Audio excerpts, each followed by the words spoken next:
hello, and welcome to our local coastal land use plan community meeting number 2. If I could get everyone's attention and bring the volume down, we're going to kick off the meeting in about 20 seconds once we all take our last breaths and make our last comments. Thank you. That was actually easier than I expected. I appreciate it. So we are going to begin with City Clerk Sarah Coffey taking us through some of the formalities of the meeting. So Sarah, please take it away. So we're calling the meeting to order at 6:12 p.m.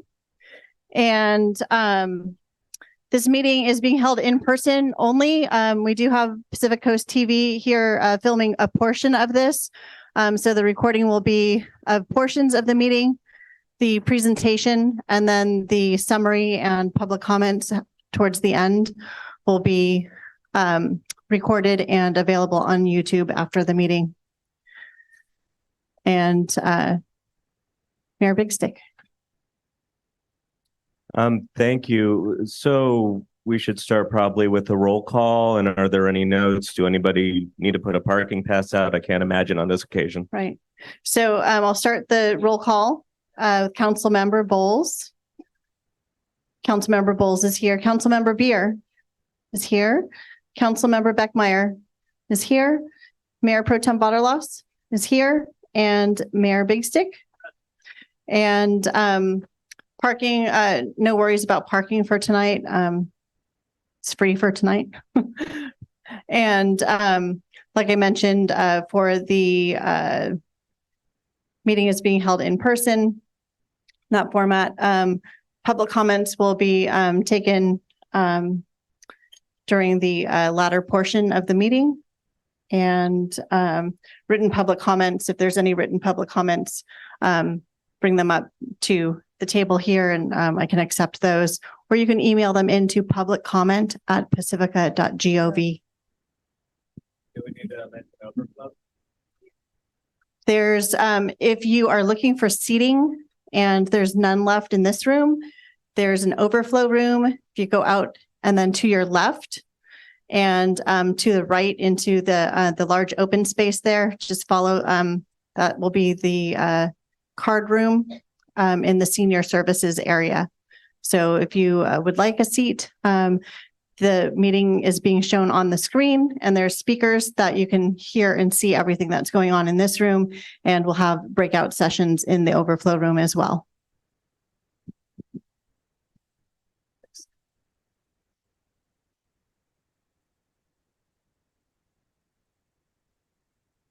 Okay, I'm going to use this thing. I apologize for those sitting directly next to a fan. I appreciate it is noisy there, and I'll try to talk loud enough to offset accordingly. The city of Pacifica acknowledges that we occupy the unceded ancestral homeland of the Ramaytush Ohlone peoples, who are the original inhabitants of the San Francisco Peninsula. We honor the Ramaytush Ohlone peoples for their enduring commitment to Mother Earth. As the indigenous protectors of this land and in accordance with their traditions, the Ramaytush Ohlone have never ceded, lost, nor forgotten their responsibilities as the caretakers of this place, as well as for all peoples who reside in their traditional territory. We affirm their sovereign rights as First Peoples and wish to pay our respects to the ancestors, elders, and relatives of the Ramaytush Ohlone peoples. I'll lead us in a salute to the flag.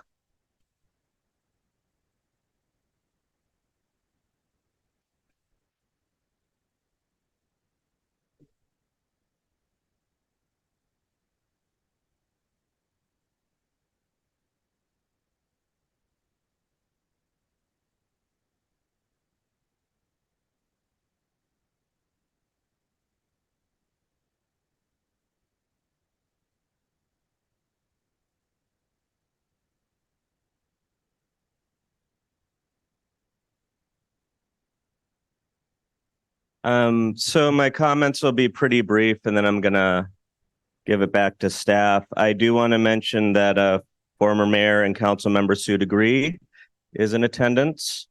I was of the impression that former mayor and council member Peter Loeb would be here, though I haven't seen him yet. I know Elise Lester with Mark Berman's office is on her way if she's not here already. I saw Josh Cosgrove with North County Water District come in a few moments ago. So thank you for being here, Josh. And I saw Mike O'Neill, former mayor and council member, who now is with Ray Mueller's office in attendance. And I think Ray might show up at some point. So I wanted to thank our officials for being around, both present and past. Start with happy holidays. So hi, happy holidays.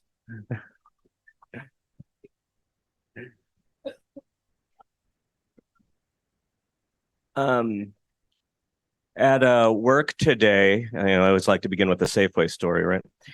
A couple of my coworkers were resuming a spat they had over the course of the year, and I had yet another opportunity to think to myself, well, if they were merely willing to listen to each other's perspectives for a couple of moments, maybe they could at least agree to put this bad taste in each other's mouth behind them, even if they don't want to leave being friends.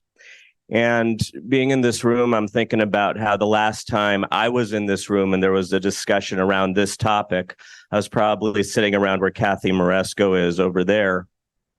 And there was literally shouting happening from people with different views. And as I was walking up tonight, I had that residual recollection in my mind, and immediately I saw Suzanne Moore and Sue DeGree and was greeted with friendliness. Immediately, I saw people gather some food, come in, and here is a community full and robust. And in the beginning, talking about probably not too much in particular and catching up and remembering that we are together a community. So immediately, the tone is friendlier. And when we get to meeting 3, it'll be all about business at hand and how we disagree or what we think and whether or not you like the decisions you think we're going to make and all that kind of stuff. But tonight, we get to start off as a community, enjoying each other's company, remembering that we are a community. Hopefully, you got some food, which I thought was delicious. The stomach is happy, so the rest of us can follow to whatever extent. And we're going to be presented with new information tonight. For some of you, that's not ideal. For others, you're really happy to learn. And wherever you're coming from, the point is this is an opportunity. It's exactly what this is. How you feel coming in or not, it's just an opportunity. So I invite you all to learn something new. We all are. Council, community, staff gets to work with new material also, frankly. And we're going to share perspective largely on that and about things that we know of from the past. And you're all around tables so that you can just talk about it. And also so you can listen. This is what I think. Let me listen to what you think. And by especially becoming conversant in new ideas, when we get to that meeting 3, where we're having discussion about what we think about it, if everyone's conversant by the time we get to there, even on the new ideas, it'll make for a much more satisfying conversation. It'll make it so that council, by hearing this language being spoken fluently, we're able to ourselves speak fluently amongst each other.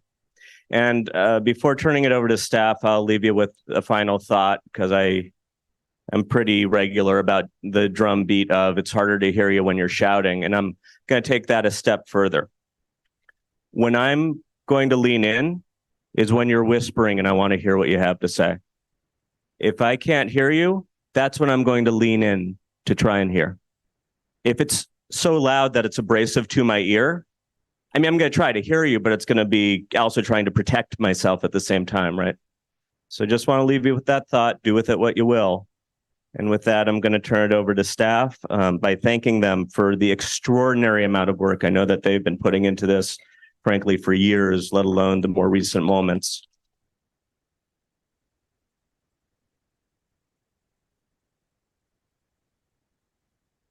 Thank you, Mayor Big Stick. What a great crowd tonight. Thank you all for the time that you're taking out of your schedules to be here to dialogue with fellow community members about this really important topic to Pacifica.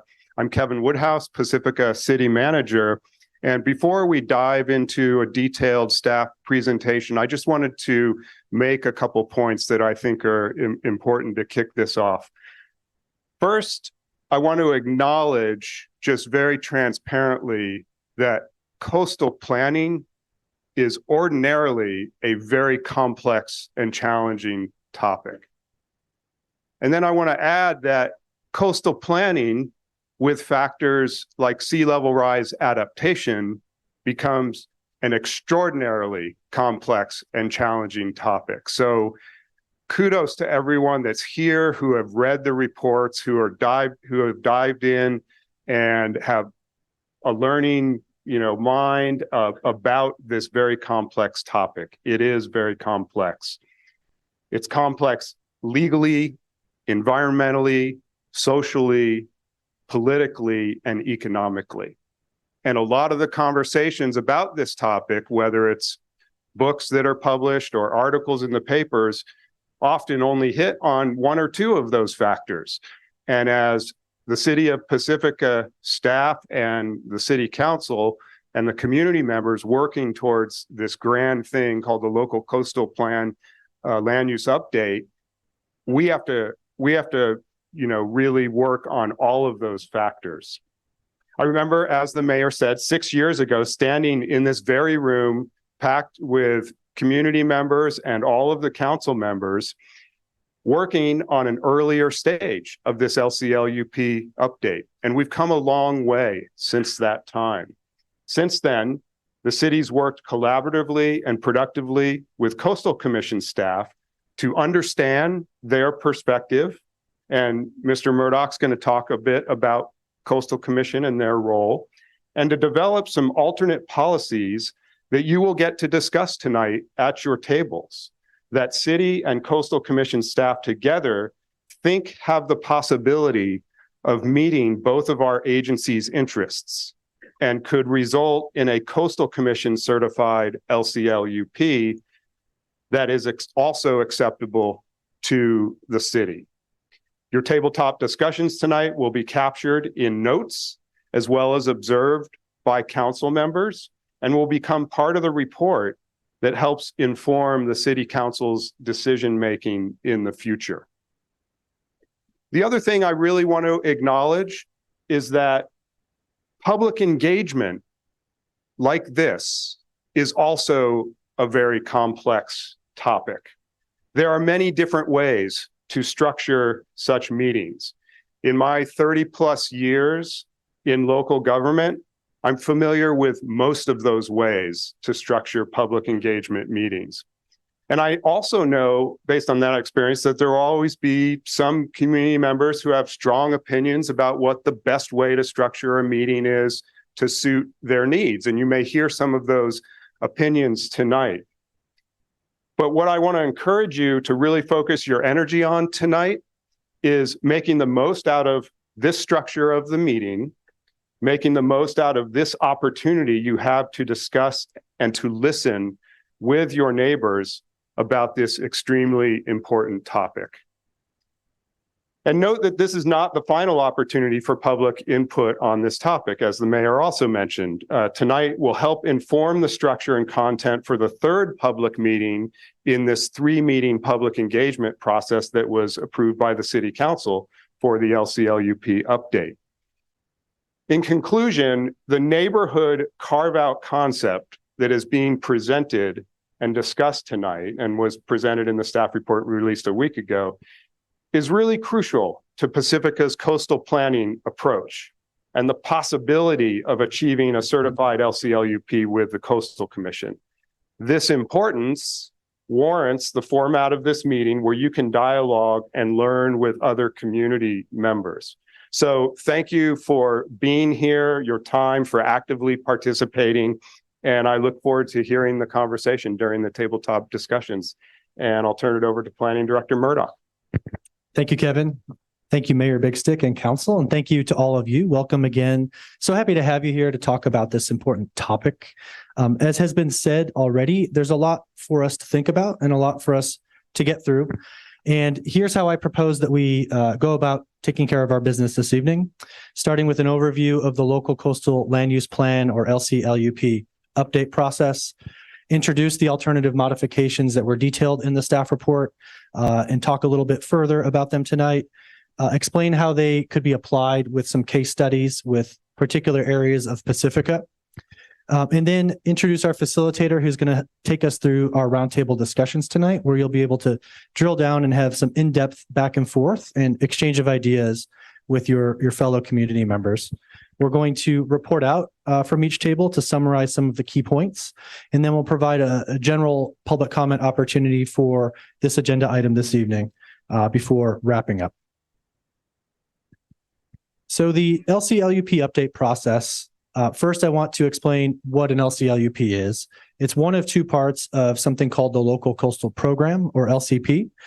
These are documents made up of the LCLUP and the Implementation Plan, or IP, that comprise essentially what's sometimes called the general plan for the coastal zone. It sets forth a vision of development, resource protection, infrastructure, uses, et cetera, for those areas in Pacifica, primarily west of Highway 1, with a small portion of the Shell Dance Nursery site east of Highway 1 that consists of the coastal zone in our community. This process to update the LCLUP has been underway for over 10 years already. And so we're in the thick of it. A lot of work has gone in. A lot of work remains to be done. And tonight's a really important part of that process to see if we can dislodge some of the tensions in our community that have held up our progress with the Coastal Commission, as well as with our local acceptance of how and when to move forward.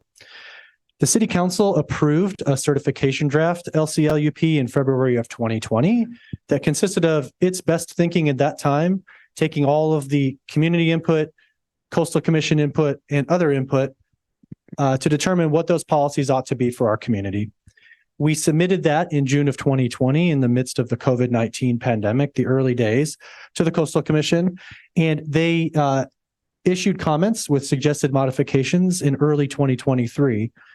Those suggested modifications have really been the focus of this 3-meeting community process, starting with meeting 1, where we explained what all of those suggested modifications were and highlighted those that were most important in the staff's assessment. And it brings us to meeting number 2 this evening, where we're going to talk about some alternative modifications that might address some of the biggest issues that have come up in this process. So why do we need LCP certification? Why can't we just stop with the City Council's February 2020 approval? Well, that's because the California Coastal Act, which is the state law governing activities in the coastal zone, requires each community in the coastal zone to have a local coastal program, or LCP, as I explained. And it requires the initial approval of that LCP and subsequent amendments to be certified by the Coastal Commission. Importantly, however, the Coastal Act says that the precise content of each LCP shall be determined by the local government, us, the City of Pacifica, consistent with provisions in 30501, and importantly, in full consultation with the Coastal Commission and with full public participation. And that last part of the sentence has significant meaning for us because we need to fully involve and consult with the Coastal Commission to seek their input as the expert agency on matters within the coastal zone. And then we move on to another section of the Coastal Act that clearly provides that in the local coastal land use plan and any amendments to it, the Coastal Commission needs to certify that, and they can only certify it if they find it consistent with provisions in the Coastal Act. So that's the hook that requires us to work very closely with the Coastal Commission and requires us to consider their input and try to strike that balance. And so both the city and the Coastal Commission have significant authority and important roles in this process. The Coastal Act, as mentioned, grants the authority to the Coastal Commission to certify or not LCP amendments that we submit to them. And so it's a balancing act with a lot of back and forth between the two agencies. And those of you that have followed the process have seen a lot of back and forth between the agencies. And that continued leading up to tonight, and it will continue throughout this process until we achieve that final certification and City Council approval. Ultimately, the final say in this process isn't with the Coastal Commission. Sure, they get to certify the document, but if they change anything that the city submitted, the City Council has to accept it and agree to implement it locally. And so the buck stops here in terms of whatever the Coastal Commission suggests and requires to be in that certified local coastal land use plan. So they're not doing anything to us or making us do it. We have full control, but that control comes with consequences. And importantly, the consequence of not implementing a certified local coastal land use plan update is that the 1980 local coastal land use plan stays in place. There are a lot of things from the 80s that were great, but the local coastal land use plan isn't necessarily one of them any longer. It doesn't really reflect our community's needs, and it doesn't acknowledge or respond to climate change and sea level rise, for example. An updated LCP, if we can get there, will support better informed decision-making through updated maps, policies, and other information. It'll enhance environmental protections with more and broader policies. It'll modernize our land use designations to support economic development, housing, and affordable housing. It'll provide greater support for grant applications to fund implementation projects, and it'll help align with our 2040 general plan approved by the City Council in 2022 for the rest of the city of Pacifica. And so we really need to find a way forward working with the Coastal Commission on certification first, and then local city council approval second. Some of the biggest issues or key points in this LUP update process thus far have been that the Coastal Commission's general approach is more restrictive for development than the city's approach would be in the 2020 approval. The Coastal Commission requires analysis of hazards, assuming that shoreline protection isn't there in most cases, which is not reflective of some key areas of our community. It provides that the development cannot rely on new or existing shoreline protection, and it doesn't reflect some of our built environment, some of our, really important neighborhoods, community amenities, and the major challenges to adaptation in Pacifica. And so it's with all of those complexities and challenges in mind that the staff, after receiving the March 2023 suggested modifications from the Coastal Commission, sat down and thought carefully about what kinds of alternative modifications could we come up with and see if the Coastal Commission would be open to supporting them. And so we engaged with the Coastal Commission beginning in June of 2023 after we had fully digested their March comments. We discussed the possibility of new approaches that are the focus of tonight's discussion about how to resolve some of these key areas of disagreement. We found the Coastal Commission staff to be receptive to these concepts, and it allowed us to have multiple meetings since June to discuss in greater and greater detail all of the comments, and then honing in and focusing on those that were most essential to resolving that community tension that we have. And this effort to work with the Coastal Commission, even though it's taken time and a lot of work on the city staff's part and now on the community and council's part, is that it advances the city council's strategic plan vision to certify the local coastal land use plan and to improve our working relationship with the Coastal Commission. We've had an effective working relationship, but it's been strained at times. And part of that's because of those key policy disagreements between our two agencies. And so there's an extensive list of alternative modifications that we think the city can propose to the Coastal Commission in response to their suggested modifications that will help clarify and be more specific with some of the intent of the policies. And in the case of tonight's discussion, propose some new policies that might resolve some of those key points, as I mentioned. And so we're going to talk about a term that we've created tonight to describe this process or these key policies called special resiliency areas, or SRAs. That will be the focus of the roundtable discussions as well as my presentation tonight, but we certainly welcome any other input on other LCLUP policies or suggested modifications you may have. And each table has a full printout of those suggested modifications, all 125 plus of them that were the subject of meeting number 1. So, special resiliency areas, or SRAs. The SRAs would be areas where alternative policies would be applicable in 2 neighborhoods in Pacifica, Rockaway Beach and West Shark Park. These policies would recognize the existing shoreline protection, the broad shoreline protection that exists in those neighborhoods, and the extensive Coastal Act supported land uses in these areas. Things like pre-Coastal Act land use and development, key public access that's currently unified and widespread, like the Beach Boulevard Promenade and Coastal Trail, that could be disrupted if armor were to be removed piecemeal and then reinstated, on a parcel by parcel basis, for example. Things like the Pacifica Pier that's currently protected and accessible due to shoreline protection. In Rockaway Beach, the key concentration of visitor accommodations that are critical not only to our local tax base and economy, but also to the opportunity for visitors to come to the coast and enjoy the coastline as provided for in the Coastal Act. The key trade-off here is that many of the most restrictive policies that would be applicable citywide and favored by the Coastal Commission, those would not apply in these special resiliency areas.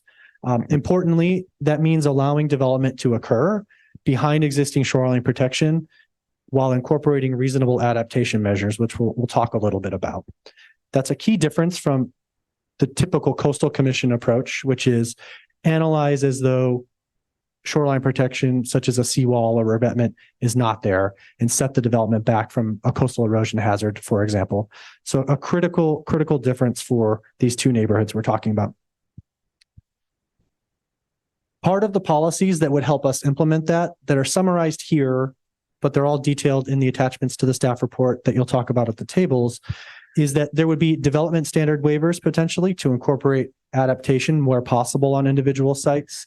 That means increasing setbacks or shifting development farther from shoreline erosion, for example, or allowing increased building height over the typical zoning height limit so that more of the site could remain open to allow for adaptation to occur in the future and to avoid hazards, while also continuing to allow reasonable development on the site. We're going to talk about a really critical term that's defined in the LCLUP called substantial structural modification, or SSM. In these carve-out policies or SRA policies, removal of non-conforming features would be required when a development is so substantial that it triggers the criteria in that definition. There would be a deed restriction required to waive certain rights to future shoreline protection and accepting legal responsibility and liability for damage to the property that might occur from coastal hazards, for example. It would also require the city as an organization and a local government agency to implement visitor amenities. Part of this trade-off with the Coastal Commission is recognizing the continued presence of shoreline protection will continue to have coastal resource impacts, like to sand supply and to our beaches, for example. And those need to be offset with a variety of potential modifications along the shoreline, or specifically new in this set of policies, visitor amenities that the city would need to identify and fund and build in the special resiliency areas. It also would require a feedback mechanism, which is in events where there's successive significant damage from coastal hazards for development along the shoreline, that development may need to be modified or removed and may not, in some cases, get a permit to rebuild. And so that's an important sort of feedback component if the shoreline protection is not fully functioning to protect development, that it is ultimately removed or modified from those hazard areas. And there would be a periodic check-in with the Coastal Commission. 5-year increments is the timeline that we're working with right now, where if the city hasn't followed through on its obligations to modify shoreline protection or incorporate and install those visitor amenity improvements, potentially these special responsibility area policies would be suspended for a period of time until the city fulfilled its obligations. So again, feedback mechanism, back and forth, et cetera. So as I mentioned, and as some of you are aware from your prior involvement and in meeting number 1, this definition is one of the linchpins of the LCLUP update process. So much of our coastal zone is already developed, and so there's not as much new development on vacant sites as there's likely to be modifications, additions, et cetera, to already developed properties. And so whether or not a particular project, whether it's an addition or what have you, triggers this definition of substantial structural modification, or SSM, will determine whether certain additional policies and obligations kick in. And this is a key term both in the SRAs that we're focused on tonight, but also more broadly in the LCLUP for the entire coastal zone. And so I'll do my best to try to explain the nuances and differences as to how it would apply in the carve-out or SRA areas versus how it would apply more generally citywide. So for simplicity's sake, I presented here the Coastal Commission's suggested version of the substantial structural modification definition. This differs in very important ways from the definition that was included in the city's 2020 approval. That definition and the red line comparison, it's available at the end of this presentation in a reference section. We won't go through it tonight in the interest of time, but many of you appreciate going through these slides after the meeting to digest the information again.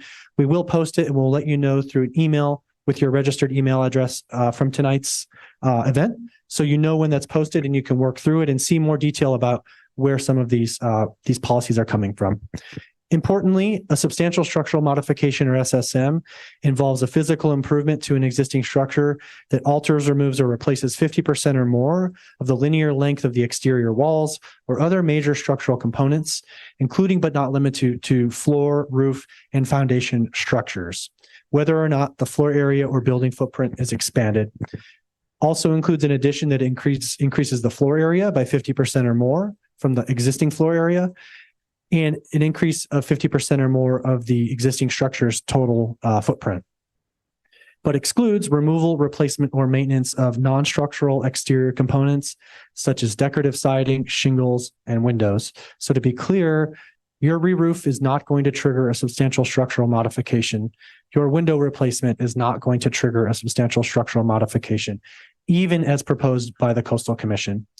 And these incremental changes in 1, 2, and 3 above would apply cumulatively from the date the structure was built to present. Whenever you tip over or would propose to tip over that 50% threshold, then those new policies would kick in.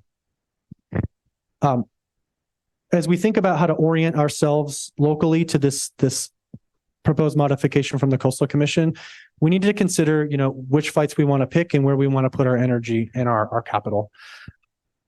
This concept is really important to the Coastal Commission as an agency, working with dozens and dozens of communities across the state in the coastal zone on shoreline, coastal adaptation and sea level rise planning. It's rooted in a long-running process to develop sea level rise guidance. It will be very difficult to change this policy approach that the Coastal Commission has set forth. I am not sure that we need to, but that's part of the conversation, in part because of the alternatives that we're talking about tonight. But whatever you think about this, the fact is, in our conversations with the Coastal Commission staff, their concern is, quote unquote, the bones of the structure, not the skin. So not the siding, not the windows, not the roofing, as we mentioned, including sort of the sheathing and the plywood beneath your roof, for example, that often needs to be replaced. But if you're also taking off the rafters and the ceiling beams and the structural components, sure, that gets into SSM territory. And so we think there are helpful clarifications we can propose to the Coastal Commission to be a little more specific, to maybe put some of the anxiety, dial it down a little bit. But at the end of the day, it's our belief that these are not, sort of the routine maintenance activities that you'll be doing on your home. So in sum, if you're to trigger an SSM with a project on a property, removal of nonconformities are likely to be required. You'll need to do technical analysis of hazards in the coastal vulnerability zones, or CVZs as we'll call them. We'll show some of the maps later to help you understand what that means. That analysis will require that the new development be sited outside of the hazard area that's identified. And so that could impact a lot of sites in town. Existing shoreline protection will need to be reevaluated when a substantial structural modification occurs and potentially evaluated for removal. And there will need to be a recorded acknowledgement addressing no shoreline protections authorized and include a removal or restoration plan to remove the structure in the future if and when coastal hazards come to present an imminent threat to the development. And the SSM, as I mentioned, is also relevant in the carve-out or SRA areas that we're talking about tonight. So I'm about to shift into some case studies that will hopefully help us understand how these policies are applied in real world circumstances in town. I do want to preface these case studies by saying they're high level summaries of really complex situations. Potentially multiple coastal hazards can apply. We're trying tonight to isolate some of these to just understand the function of them, but each of these case by case bases are very complicated and very specific. Additional policies could apply in a particular circumstance that I don't talk about tonight. And to be clear, we're not addressing any specific properties development potential or exposure to coastal hazards. Really, site-specific analysis is needed in all of these instances when a particular project's proposed to figure out what the actual circumstances are. So with that, the first case study I want to introduce is the flood hazard. This one of several hazards identified in our coastal vulnerability zone or CVZ maps. This hazard in the case study applies to portions of West Sharp Park and the West Fairway Park neighborhoods. West Fairway Park proposed to be in the carve-out area and West Fairway Park not under this approach. And I'll explain those important differences.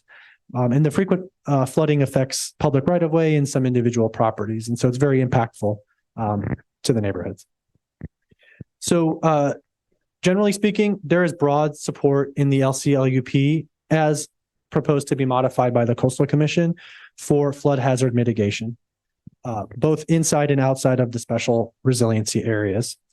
The first two bullet points here, comment 5.7 and comment 6.13, these aren't specific numbered policies in the LCLUP, so it's hard to point you to them. The 11/13 City Council meeting agenda packet had a numbered list of suggested modifications. This just helps you pinpoint where they are in the document. 5.7, it clarifies that the Coastal Commission wants to point out that the FEMA or Federal Emergency Management Agency flood maps don't currently account for sea level rise. So flood hazards should be considered in conjunction with the maps that are prepared using a different set of assumptions in the LCLUP. And then comment 13 is clear that the document would support floodproofing utilities, roadways, and other public infrastructure unless other adaptation measures are implemented and working well. Here we have three specific policies that are summarized supporting maintenance of flood control structures, new flood control structures as one of the potential alternatives to mitigate flooding, elevation of structures, supporting that as an approach to mitigate flood damage consistent with height limits and site-specific analysis, floodproofing of infrastructure and other development at risk of flooding, including private property, floodproofing of development consistent with other LCP policies. And also, while not directly related to this case study's flood hazard, support for property owner modification of development to manage impacts of wave runup and overtopping, which is a different type of flood hazard for property closer to the shoreline. And so these are policies that would apply citywide, inside and outside of the special resiliency areas to support approaches to minimize flood hazard.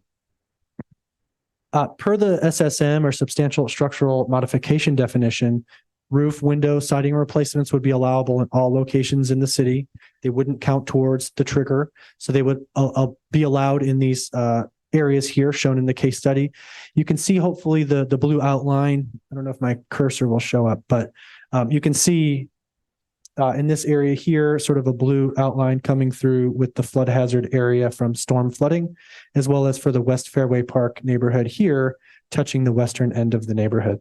So routine property maintenance allowed in these areas.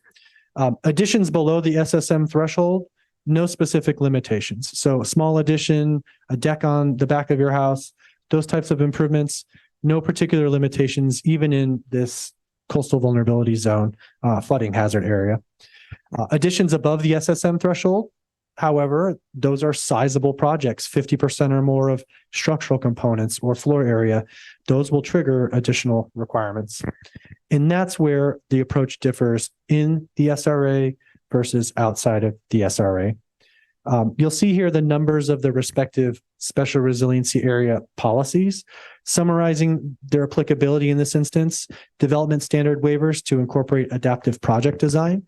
So maybe allowing height to increase somewhat to allow elevating out of the flood hazard, for example, or allowing a change in setback at the front or the back of the property to site the building outside of the flood hazard area, for example, would require the deed restriction I mentioned earlier, waiving future rights to shoreline protection and other legal disclaimers and waivers.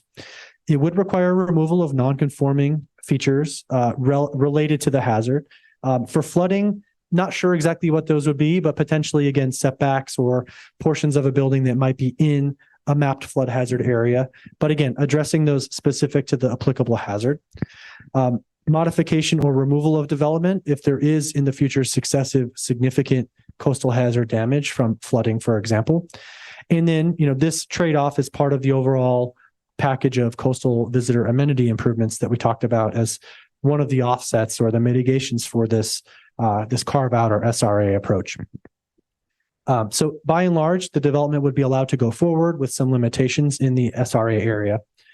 Outside of the SRA, if you undertake an SSM type project, a significant change to the existing structure, that project will be subject to analysis as though it's a new development without any shoreline protection or other types of coastal armoring or interventions.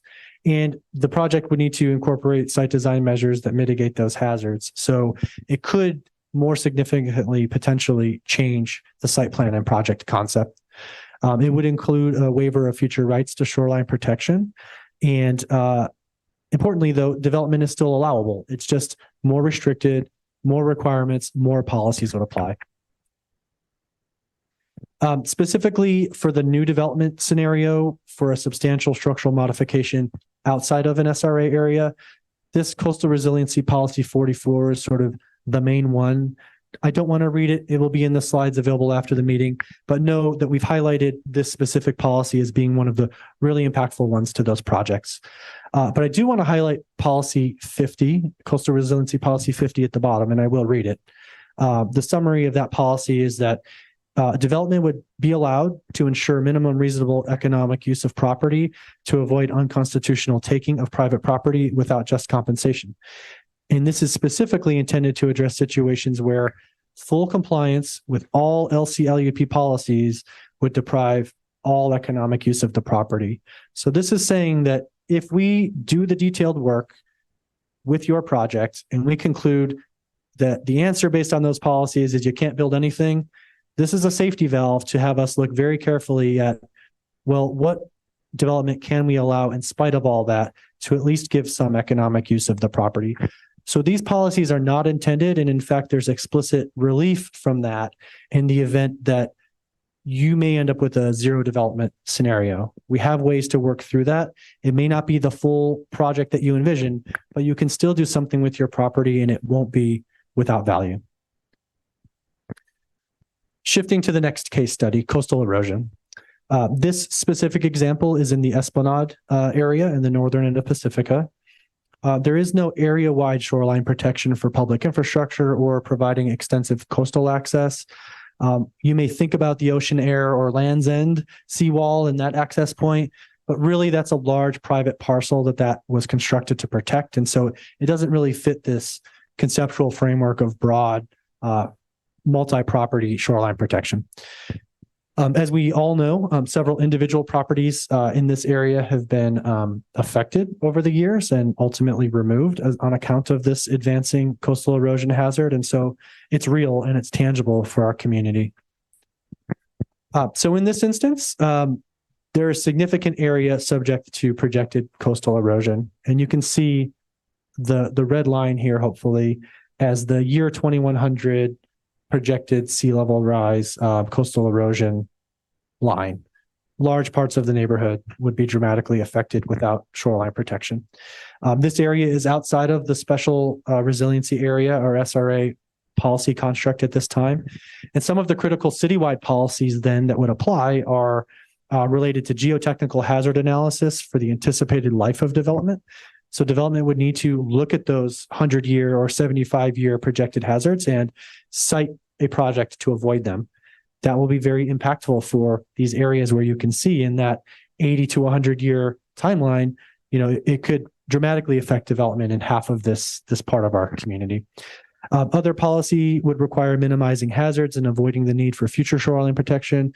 That's part and parcel to that hazard analysis and setting the development far enough back from the projected hazard.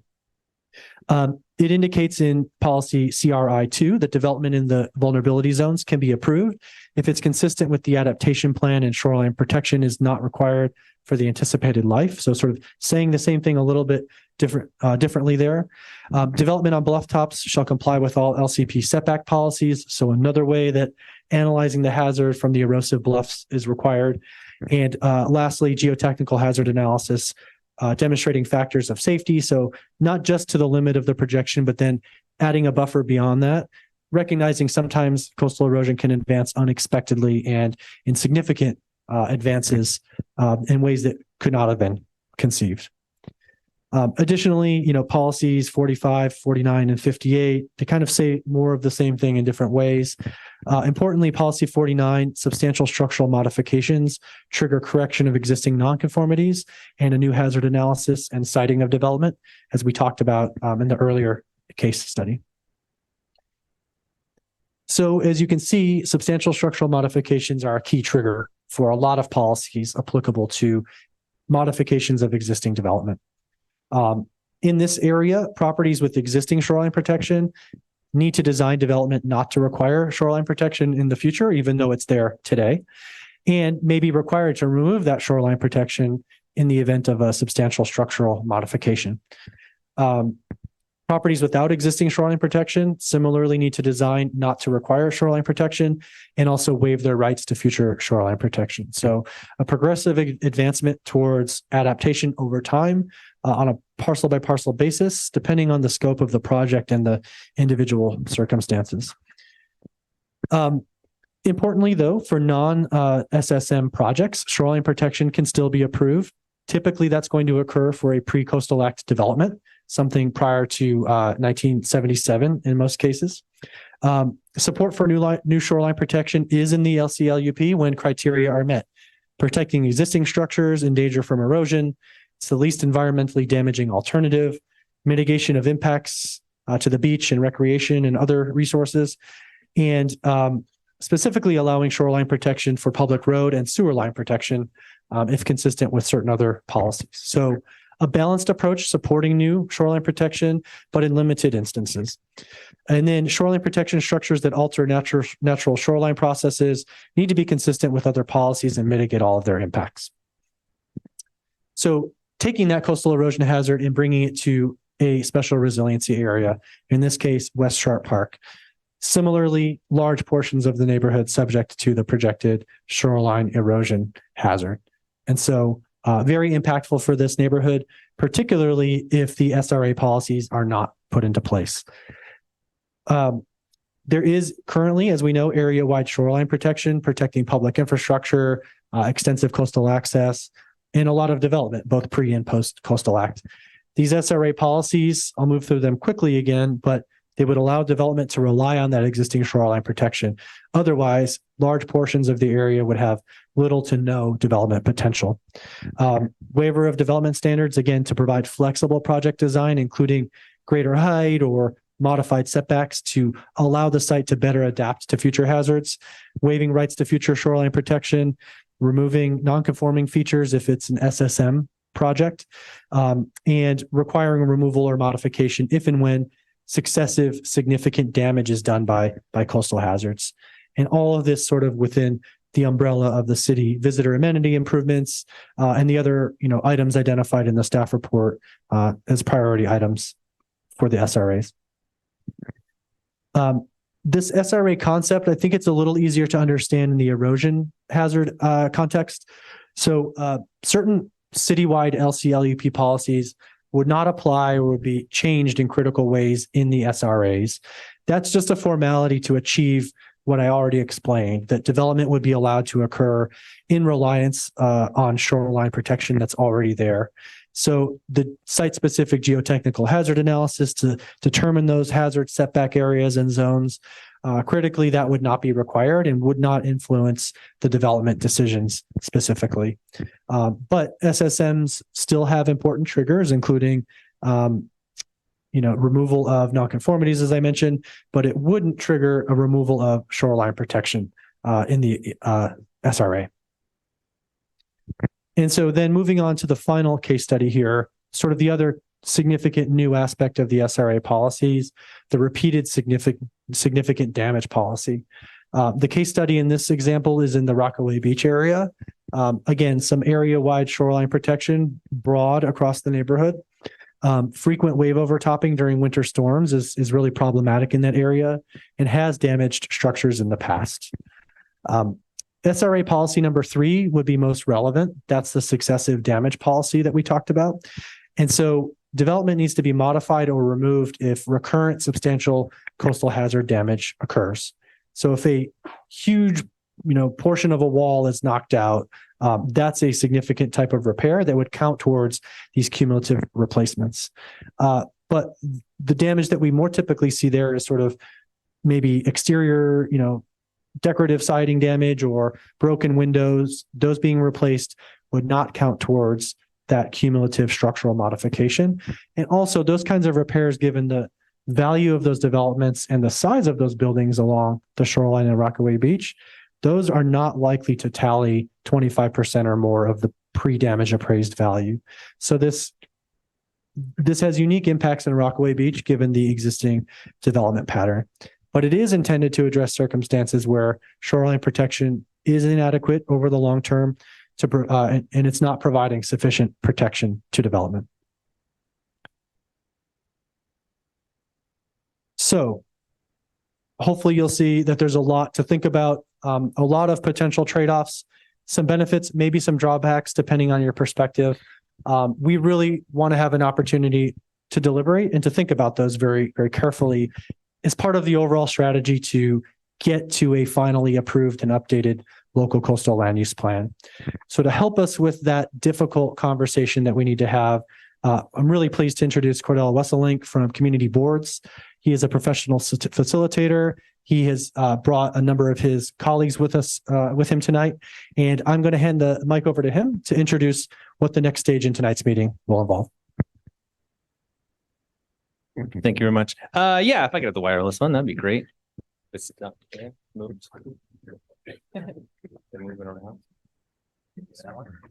All right. Hi, everybody. How y'all doing?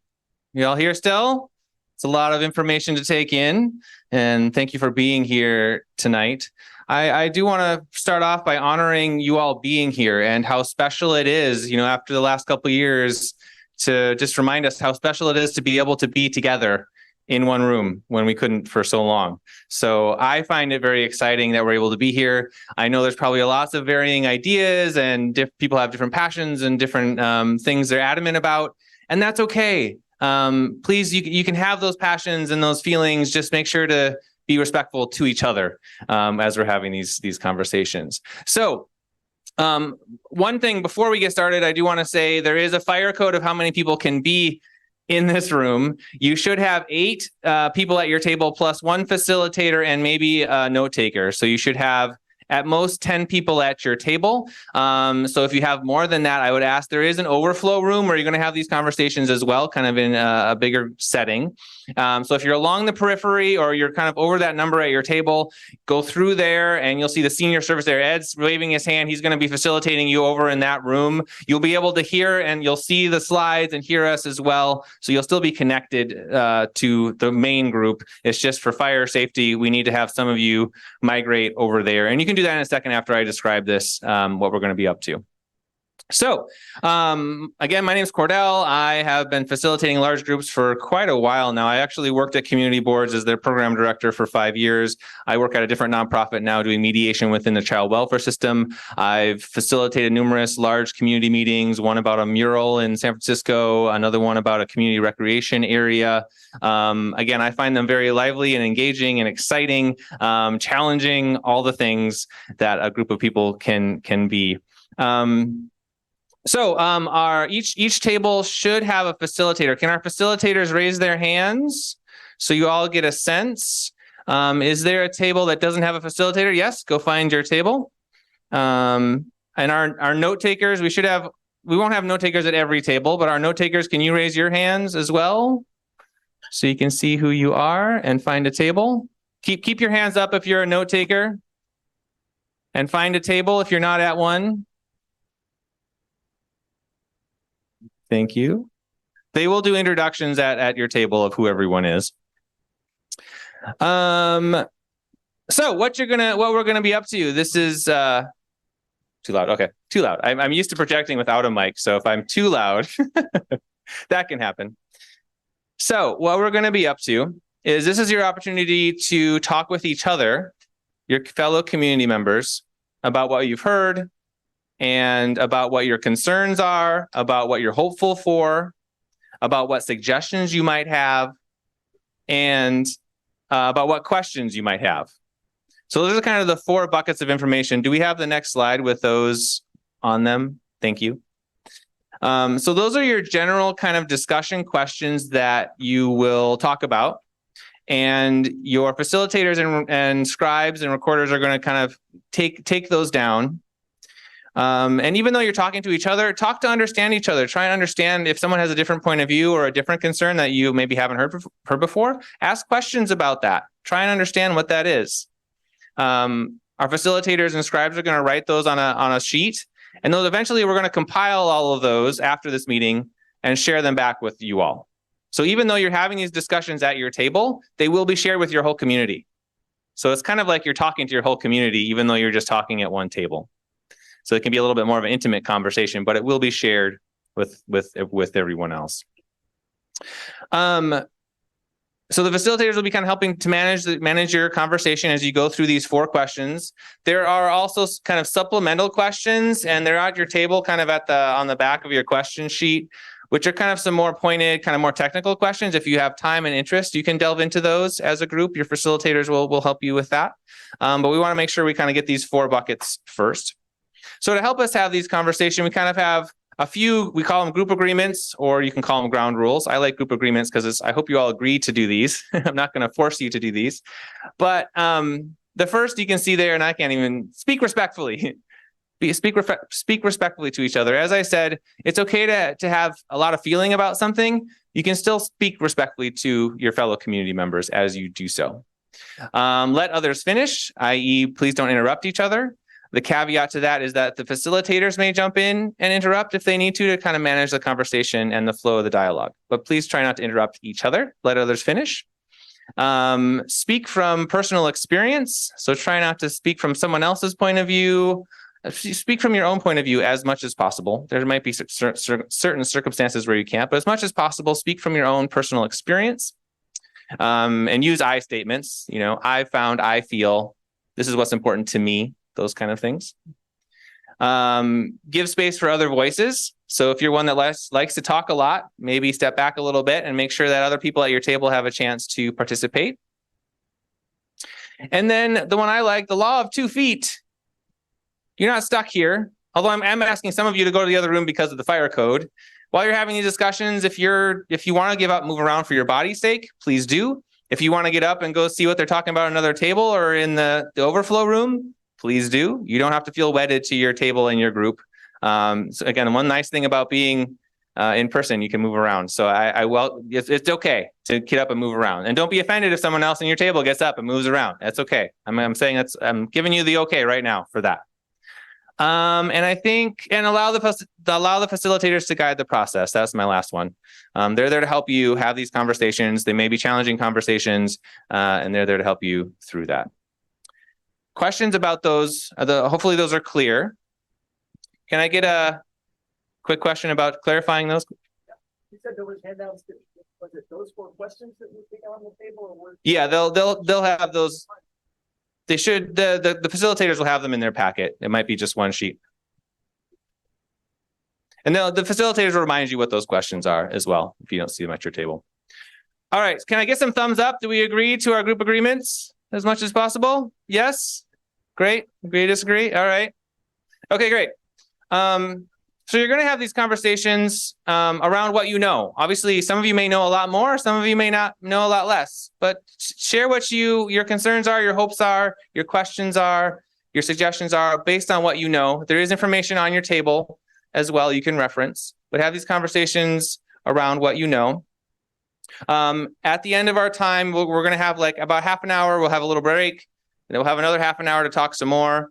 We'll report back. The report backs are just to give us a sense of what happened at each table. Again, we're going to report everything that was captured. So the report backs aren't going to be like the be all end all. We won't have too much time for the report back. So I don't want you to feel frustrated if the facilitator report back something that you didn't say, because it's all going to be captured. So the report backs at the end are just really to give everyone a sense of what happened at the other table, just a real brief sense. And that will be our time. Okay. So the facilitators will guide you through the different questions. You'll get to talk about them, share your experiences, and then And then after all of this is done, there will be time for public comment. So if you do want to get up and speak to the whole group, there will be time for that after these roundtable discussions and after the report backs. All right. With that, I know we're learning a little bit later than we were hoping, so I'm going to give it over to your facilitators to help guide you through these processes. Again, if you're at too many at your table or at the periphery, please go to the overflow room for our fire code safety, and I will let you know when it's about close to time to break. Yeah. Is there another facilitator? Oh, wait. Hold on. He's facilitating and you're facilitating. So you're going to go over there. We got you. So if I could have everyone's attention. I know there's lots of lively conversations happening. And some could probably talk all night. But I want everyone to be able to hear at least a snippet of what each table was talking about a little bit. Council members, if we can see it back up front, s'il vous plaît.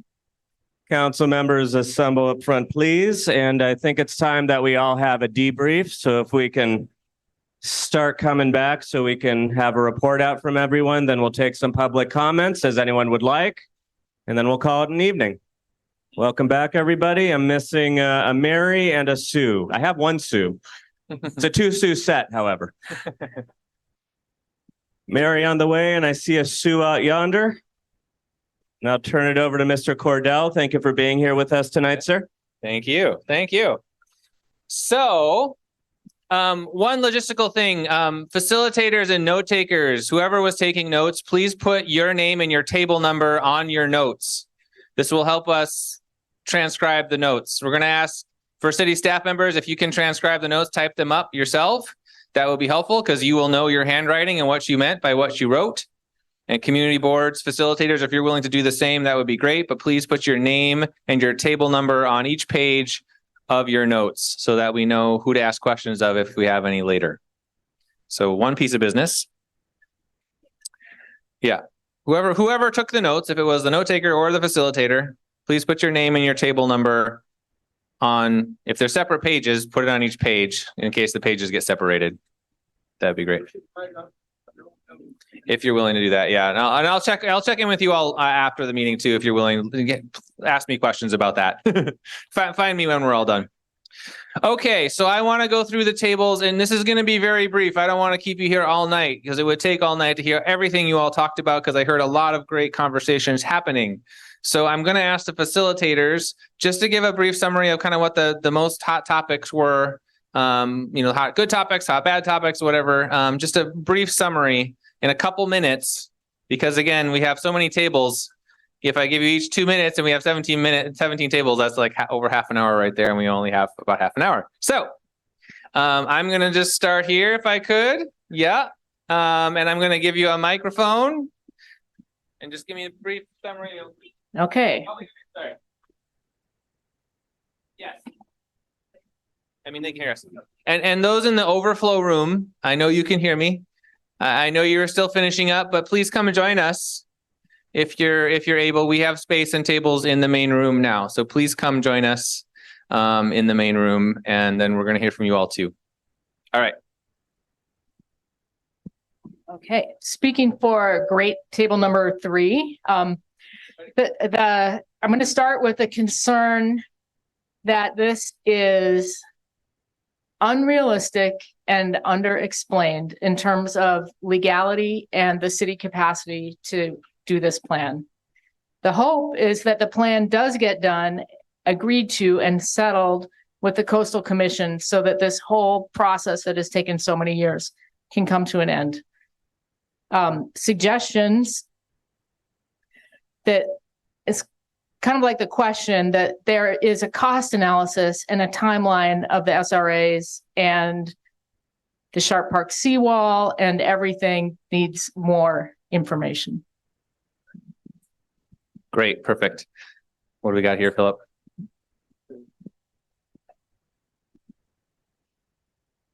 mostly they were concerns. And there's a trust factor of the Coastal Commission. There's a lot to absorb here, and it's a lot to there's a concern of understanding all of this. And I get a strong sense that it feels like the Coastal Commission is taking away the rights of homeowners to do what they want with their property. So it's not clear of just what, when 50% is triggered and what they can and cannot do. There was, just also it's confusion. There's confusion, the concern about the different, along the coast, the different jurisdictions and who does what. It's like all the different berms and things. So there's not a unified group organization in the city that's doing the whole thing is like different parts. So it's rather confusing. So let's see.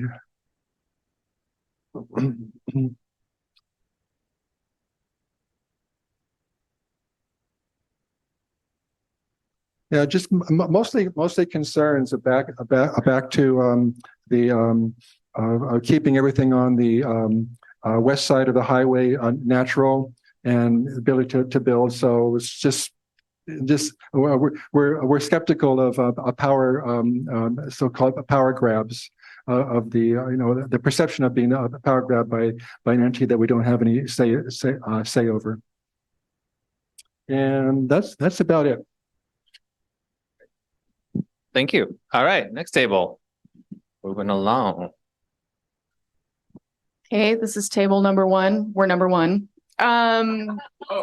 Some themes have already developed. Important here was transparency, specifically about the California Coastal Commission, how they work and who they are, and is there any way to connect them to this community in some way? If there are representatives that are responsible for this community, could they be brought here? Could people meet them? In terms of the public information that's available about the plan, there was a real hope for concrete, what are the implications of this plan for me and my property and its value in the future, 1 year, 5 years, 100 years down the road, including things like restrictions in deeds and other stuff like that under this plan versus the 1980 plan in some likely scenarios. And then the table passed me a note which said, staff, thank you. This is for the staff of the city. This was a general expression of appreciation for the city and the staff that they're doing. Yay, appreciation. All right, perfect. What do you got? So with table number 8, 4. Two times 2 is 4. 8. So we had a discussion, of course, a lot about the seawall. That was one of the major concerns: is seawall or no seawall. And then there's concern about the possibility of funding, where, from, how, a plan. A big concern, that question was always, where's the plan? And we need a plan, and we'd like to have one. Somebody had concern about if there was a wall built, that environmentally, it's not a good idea because of the water coming around the side. It'd still be destructive, even with a wall. Citizens haven't received enough info about the state of the coastline. They would like to hear more from the CC, the Coastal Commission, on what they are proposing, and how amenable would it be for the CC be with the city's proposals. Where does the underground infrastructure of Beach Boulevard fit into the LCLUP? There was a lot of concern around management retreat process or policies. And there's a fear around some people. People are making an educated risk with no protection for the future when buying on the coastline. So there was a thing about possibly getting people together from at-risk coastlines to discuss it. They want a plan. And there's a question around, are real professionals being hired? If you live on the ocean, what are the alternatives? If they can't afford the alternatives, And someone wanted to know how involved is state and federal government in this issue? Thank you very much. Moving right along. Oh, it's weird. I can hear myself right there. Whoa, there you go. Hi, I'm Henry. This is table 13, I believe. Table 5. Five. Okay. 5, yes. Okay. So some of the concerns that this table had is, okay. Why is the whole city on the hook for coastal property? Was one question. And what is the definition of incremental for SRAs? Is it cumulative since 77 or by owner or by property? And will the effect of the policies or triggers turn west of Highway 1 into a ghost town for commercial properties that gains no income, causing costs that are hard to pay for moving the heavy infrastructure located there? Okay, so hopes. They are happy that the council is looking towards the future. And suggested changes. The council needs to lay it out in layman's terms. What are they proposing? Who pays? Be specific, maybe per each property by like a specific tax assessment per property. And we're also wondering if the Coastal Commission is going to be amenable to the changes that are being proposed. Okay, that's it. Okay. Thank you very much. I have it. Oh, there you are. I know all your folks left. What you got? So you can see me. All right. Ooh, sorry. The great state of table 6, who all had to go home early. I'm hoping it wasn't me. All right. So the bad, basically it was about the property owner losing control. That was a lot of the talk, the ability to get mortgages, insurance, who determines whether it's 25%, 50%, all of those type things. Those were the bad things. The other concern that they had was damage versus expansion. They wanted they were concerned about that, meaning if your kitchen burns down and you have some structural damage, as opposed to that, it might be better to look at it differently than if you were expanding to 5 bedrooms from 3. Okay, and then the good, it gives additional protections to the city against lawsuits because they felt like everyone would share in paying those.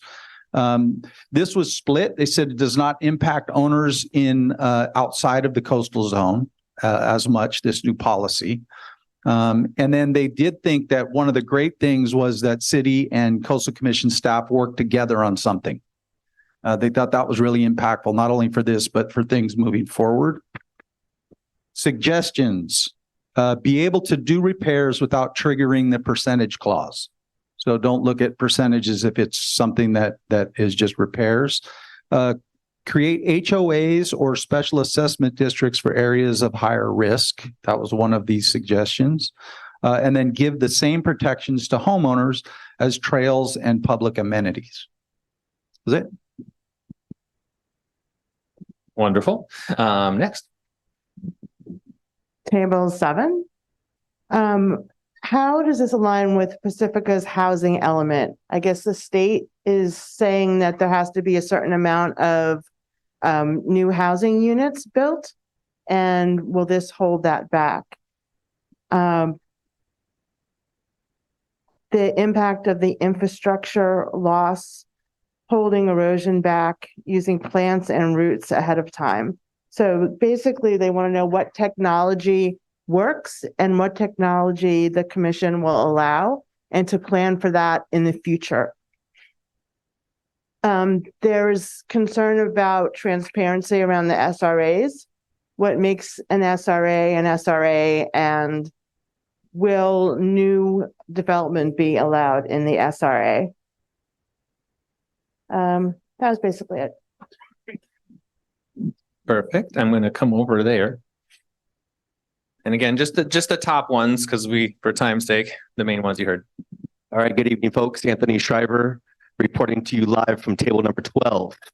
So we're going to go over the good, the bad, the ugly, also known as concerns, hopes, suggestions, and questions. So some concerns were that the Coastal Commission may not approve the SRA process. A hope is to see different options and cost analysis. A suggestion is looking at alternative nature-based solutions and also respond to the 125 comments that were commented on at the previous session. And questions: if no changes to the LCLUP and the city of Pacifica denies, no response, what happens next? New suggestions? Thank you. Thank you very much. Next table. Good evening, everybody. Tara Schiff, and we are table number 11, which is twice one. So we're number one twice. So concerns. I am definitely hearing an overarching theme in this room and at our table. And the biggest concern that came up over and over is they felt like there's a lack of time. Like we need more meeting time to really understand this as community members. And then the other, we had some really deep discussions about how communities who live on the water are coping throughout the world. Amsterdam, London, Paris, New Orleans, Boston, New York. They're doing it. So why is there such an issue here on the coast? It's the Coastal Commission. So that is a big concern. And then a hope is we're hopeful to have technology and resources to solve these problems. We are right here by Silicon Valley, right by Stanford, right by some of the smartest people in technology in the world. So let's see if we can use their knowledge and resources. And then suggestions, and this is coming up over and over too, is see a presentation like this from Smart Coast. So they would like to have Smart Coast here and present. And then questions, how can public see a closed bid? So how can the public be involved with the bidding process to see who is going to be the consultant to actually help guide us along? And that's it from table 11. All right. Thank you, 1-1. Table 1-1. All right. Table 10. Okay. So from table 10, our biggest concern was also the amount of time to study the plan. There wasn't a feeling that there was adequate time either to study it, to comment, and for whatever additional changes need to be made. A second concern was the definition of the SSM, of the substantial structural modification in the SRAs. It's felt that it's too restrictive. It was felt that there wasn't enough time to analyze, to even identify hopeful elements. In terms of changes that they'd like to see, would be a return to the 2019-2020 SSM definition. There were a couple of questions outstanding. What's the rationale for Sharp Park and Rockaway Beach being chosen as SRAs? And then why is West Fairway Park not part of the SRAs? I think the lumping of everything west of Route 1 was also a concern. Thank you very much. Again, these are just brief overviews. We're going to capture all the feedback, but just so you all have a sense of what was discussed at the different tables. So brief overview. Okay, this will be really brief. I'm going to try not to yell too, because I have a very loud voice. This is table 9. Okay, so concern. Say the most common was just the need for more details, wanting more information as far as the implementation and structured outline.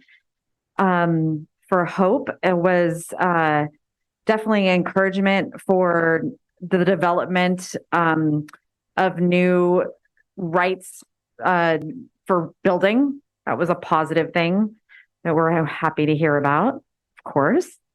Most common one I keep hearing too, as well, is simpler summarized version for review, an easier version to look over and to be able to read and understand. And then plan to address strategies and identify beach protection, worried about the erosion. So. Thank you very much. Hey gang, here from table 8. So I think the main concern for us was just kind of like the how does this affect me specifically concern. Like, and there's kind of 2 dimensions to this. Like the first is we're having a little bit of trouble in terms of like, what's my specific address and what like area does that put me in terms of the was it the ASRA and then the second dimension is once I know what area I'm in, a lot of the information in the slides was it was a lot of information, so it was a little bit difficult for us to kind of like fully understand everything. So that's the main thing. And then I guess there was one other concern, which was, do we think that this is the best deal that we're going to get from the CCC, and hopefully we can get a better one. But that's it. Thank you very much. All right, sure. Okay. Yeah. So concerns, love that Susan said this is eminent domain by 1,000 cuts. It's a planned retreat. What does that verbiage say? It assumes defeat.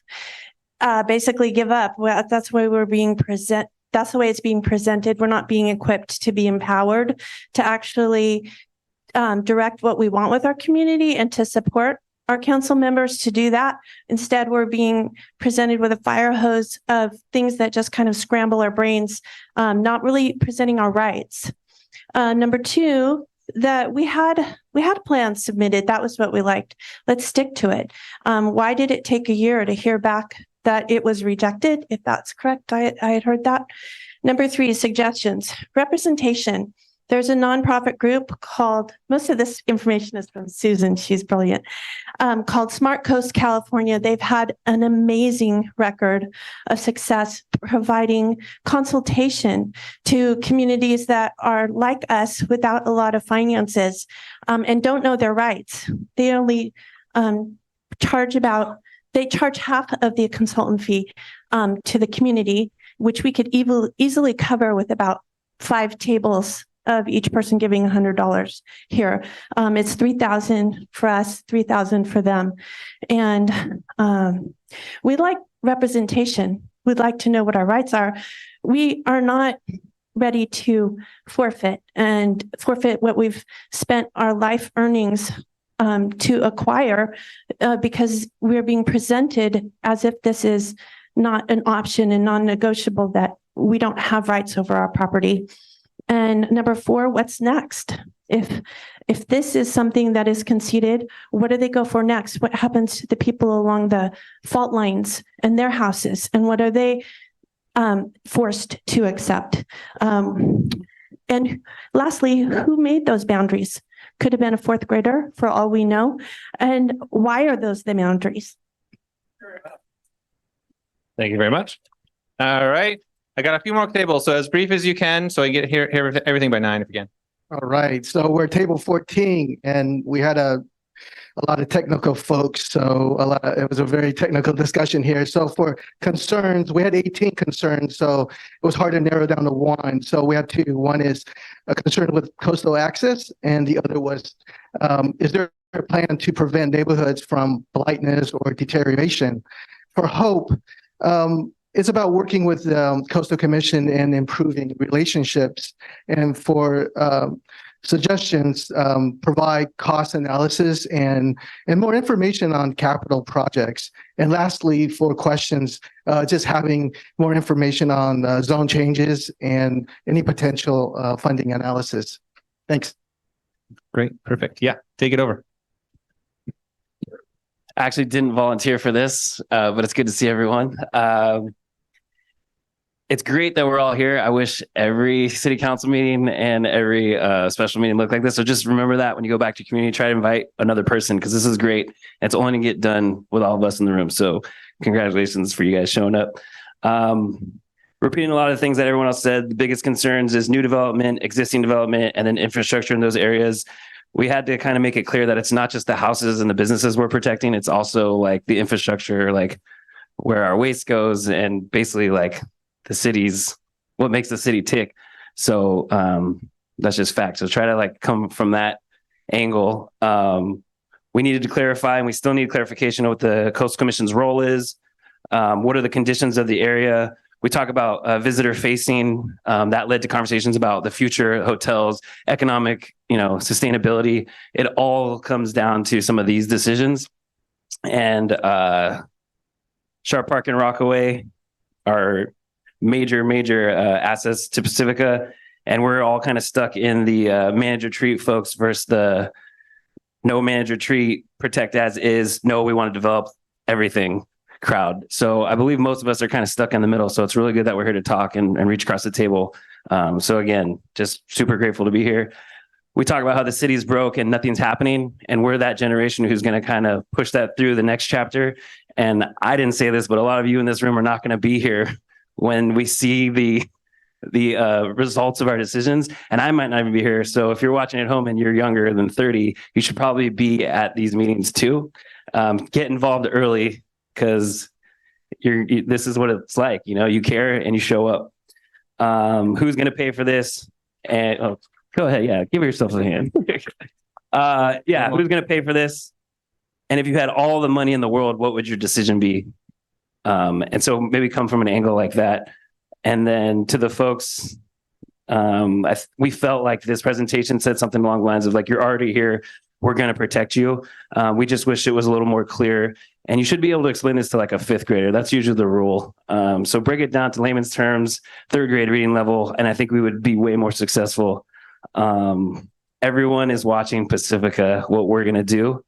All the rest of the folks on the coast are waiting for Pacifica. So we get to lead the charge. We get to set the tone, but we're going to have to go through a lot of growing pains together, but I think it'll be worth it in the end. Alec, you were amazing. Did I miss anything else? Okay. Eat it, breakers. Thank you very much.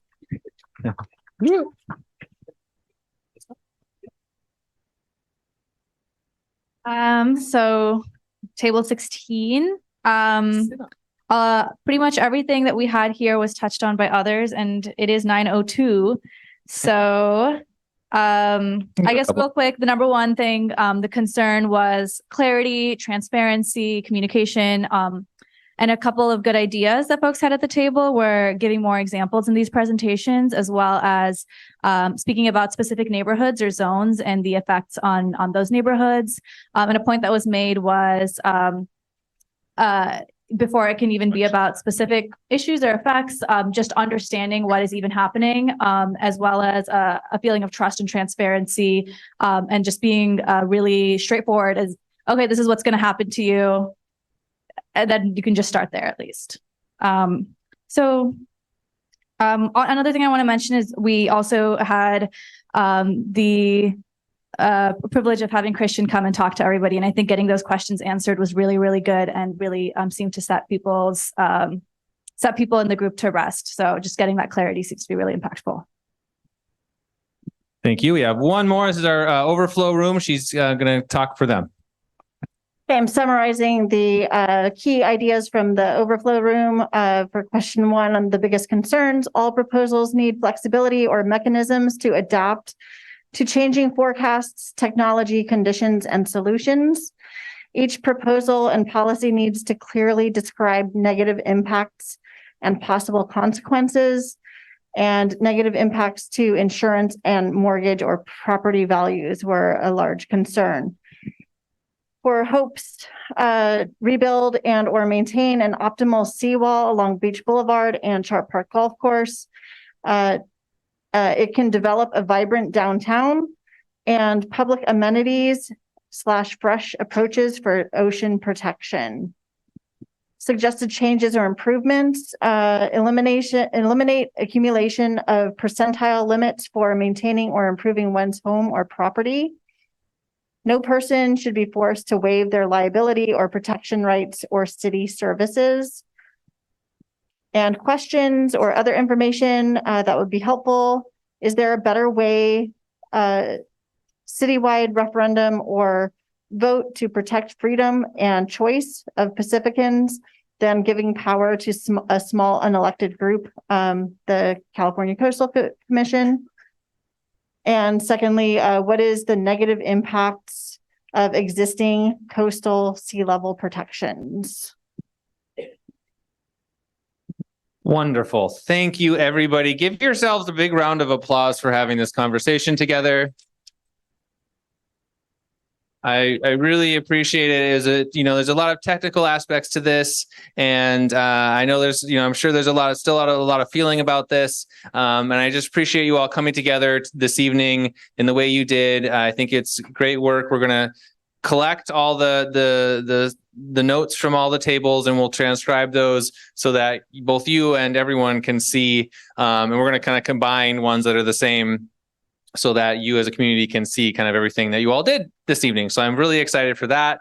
You will be able to give us feedback. There is a little QR code in the next slide. So if you want to give feedback on how we did for our work, it says community boards. I'm with community boards, and a lot of the facilitators are. There it is. You can give that. I see the hand. Give me 1 minute. And yeah, so I really appreciate everyone's attention tonight. Yeah, facilitators, if you'll maybe meet me over there in the kind of ante room over there before you go, the community board facilitators especially. I want to touch base with you. And I think that's about it. We had one question, then we have public comment coming up, and I'm going to let. Yeah, so just to be clear, and thank you, Cordell and all the facilitators, really appreciate it. We are going to have a public comment opportunity, so please fill out a yellow public comment card if you intend to speak. We'll set that up in just a moment. Use the QR code as mentioned. And why don't we take the one question from over here, Peter?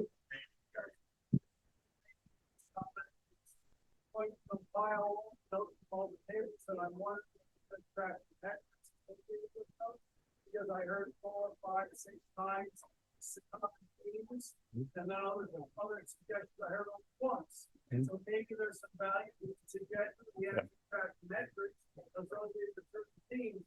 This was said 7 times, this was said 1 time. That was my Great, thanks. Yeah, we need to take a look and see what that feedback looks like, but absolutely we'll try to digest it and distill it as best we can. So for anyone that wants to make public comment for your 3-minute opportunity, please line up over here. We're going to try to queue up a few people at a time so that we can efficiently get through in case there's a bunch of folks that want to talk. Thank you, Kristen. Yeah, thank you. I don't have a card. There's a card.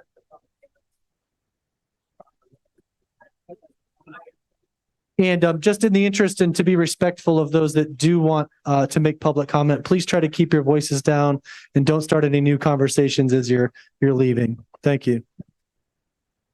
Let's just wait a minute. Wait a minute. Okay.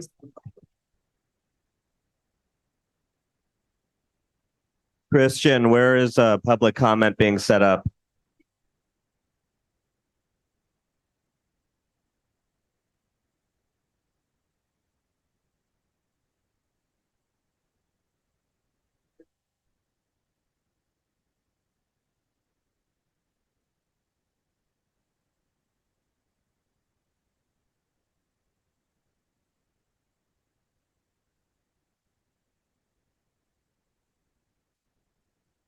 Quiet down and listen to public comment, or step outside and continue your conversations there. Mayor Big Stick.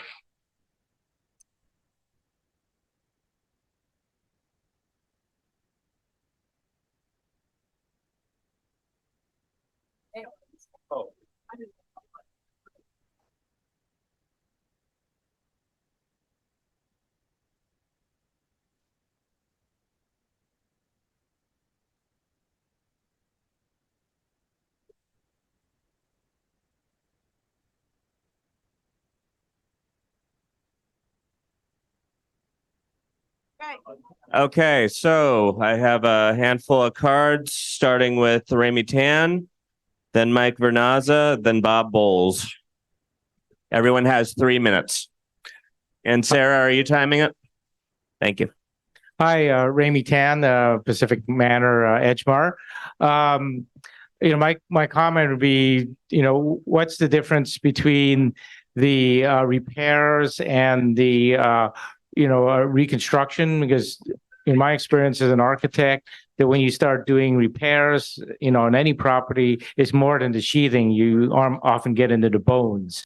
So, by saying that all of the bones, might trigger I guess what MRAP it is, that will, that might put people over, even though they're just trying to repair and maintain the property. So I think they need to consider that. Also, we have to consider, consider all the areas from the top of the north of Pacifica all the way down to Pedro Point.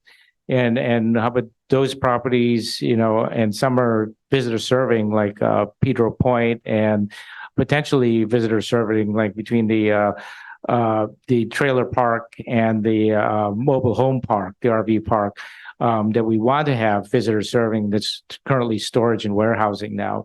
So how is that all, being accounted for, to make Pacifica as best as can for visitor serving and what we want as a community. Thank you.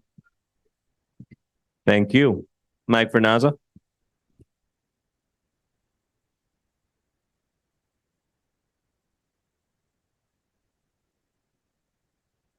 I wanted to start off actually by acknowledging Miss Coffee, who's silently kicks ass all the time. So thank you very much.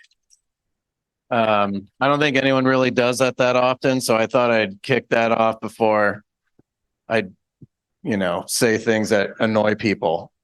There's a lot of things happening to this town right now. The RENA requirements, this stuff going on. A lot of people, like mentioned earlier, may not be here in 30 years, but my kid will be 30 years old in 30 years, and I plan on dying in this town if I'm lucky enough to do so. The state's taken away the ability for my 5 generations of our dedication to the San Francisco and San Mateo County, and I can no longer afford to inherit my family's home just simply because of the property taxes. So it always comes down to finance. And I don't know how this works. 1 + 1 does equal 2 in actual science and actual reality. So how do we pay for all of these things? And then at what point, when it hits a wall, do we decide to push back and litigate against these entities that are forcing our town to do things that we can't afford to do? And Mr. Woodhouse, you have an extremely difficult job, and I applaud you for navigating these things. But I refuse to just eat the liability of the entire manor zone that's going to get swallowed up by the sea, according to that red line. I don't know how we eat that liability. And I feel for those people. Like, what do you do? I don't know. But I'm concerned for the general viability of this town long term if we just accept things as is, because the way we're getting pushed right now, I mean, when I have a heart attack because I eat too many cheeseburgers in 20 years and we build 1,800 units, how the hell am I going to get to the hospital in time before I die? That's not even funny. Like, it's very real. And though I do believe in commerce, and I am a firm believer in capitalism in its raw forms, but this isn't raw. And Christian, thank you for all the work that you do as well. We're trying to figure it out, but I'm scared of that outcome, and I'll be the guy that's going to spend my money to fight back if needed, because I got nothing left. Like I said, 5 generations of my family being here. I got nowhere to run. I can't move back to Missouri. I can't move back to wherever everyone here has come from. Thank you. Thank you. Sarah, are we able to give a 1-minute warning? Thank you. I appreciate it. Bob Bowles. followed by Robin Runels and Dinah Verby. Hi, this is Bob Bowles. I'm from the Manor District, and I'm really regretting turning in a yellow card because I'm horrible at public speaking. I just wanted to say really how much confusion there is. I know this is a complicated subject to go over in half an hour. I'm not sure the value of a meeting like this. There's so little definition, and the devil's in the details with this sort of thing. The whole concept of if I add an addition to my house, exactly how much I can do and how much I can't do. The whole idea of, well, I'm not in the SRA zone, but I'm 1 block away. What does that mean for me? We had one poor fellow at our table who was in exactly that condition. He has no idea what this means for him. And it means everything. It's his house is his whole livelihood. I think a lot of people are in that position. So all I can say is keep working on it. It's going to take a lot more work, and I don't think it can be rushed. Thank you. Thank you. Robin Runels. Robin Runels, a 47-year resident of West Sharp Park. Depends on what map you're looking at, but I'm just outside of the SRA down there. I think that we've benefited from protection, and it's allowed that historic district neighborhood to flourish. And then there's a potential for it to do greater things if we're allowed to do that. And we have a great new manager working for the city, economic development, that is helping us to move in that direction. And it's great because since the last one that we had here, I think she left more than 10 years ago, we haven't had someone. But when you have someone like that helping us in the community to do positive things all over the city, we see the potential. And it is a very unique neighborhood. There's nowhere else in town like it. It's the home of the Pacific Coast Fog Fest that has contributed to the community for 37 years. And I'm a board member on the Fog Fest, and I am very proud to say that we wish to continue supporting all the nonprofits in town by what we do on Palmetto Boulevard. With that said, a big concern that we have, though, in the future is ensuring that event. And if West Sharp Park becomes an SRA and these things affect the community in the ways that we're hearing in terms of insurability, finance, construction, all of the impacts that this will have on property and the businesses there, will we be able to continue to insure or afford the insurance for the Fog Fest? So that's a concern on behalf of the board. Me as a property owner there, I would like to say that I feel like every neighborhood, every area, the folks in Shoreview, Manor, Lindemar down by the beach, Rockaway, and Sharp Park, and Fairway, we all deserve the protection that we need for our homes and the city's infrastructure. The city and property owners and people who live there in businesses, we all deserve equal protection. With that said, I would like to be the first person here that says that I am willing to contribute personally towards bringing Smart Coast California to Pacifica to present to us and to consult with us.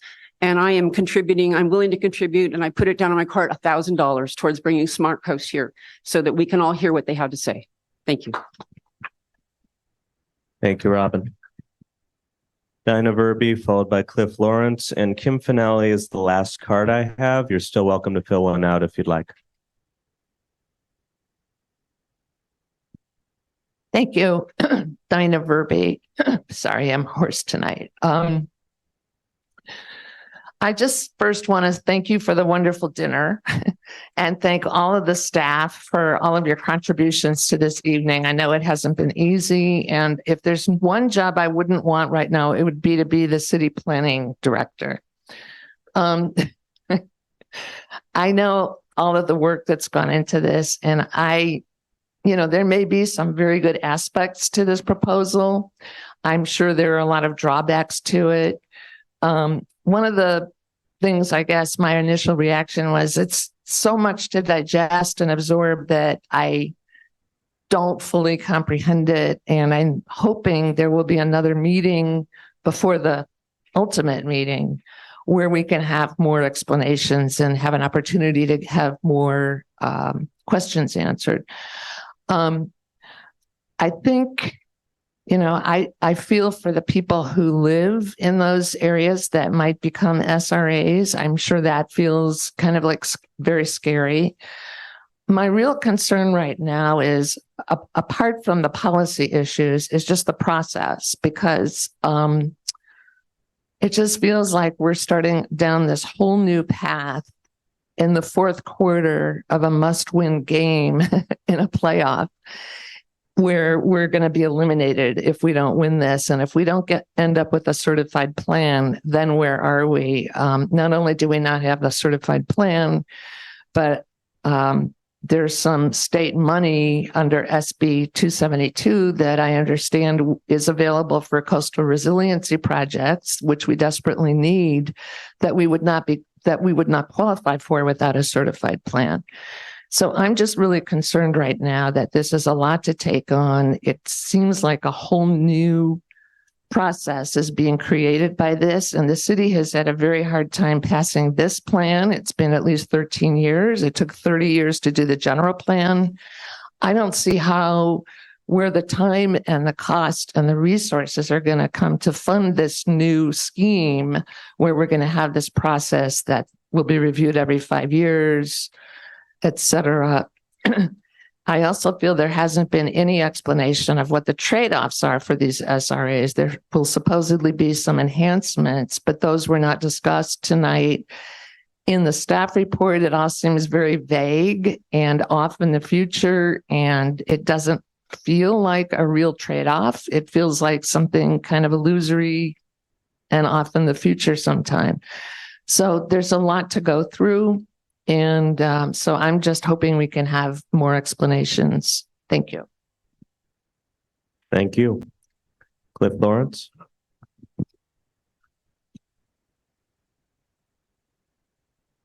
Hello.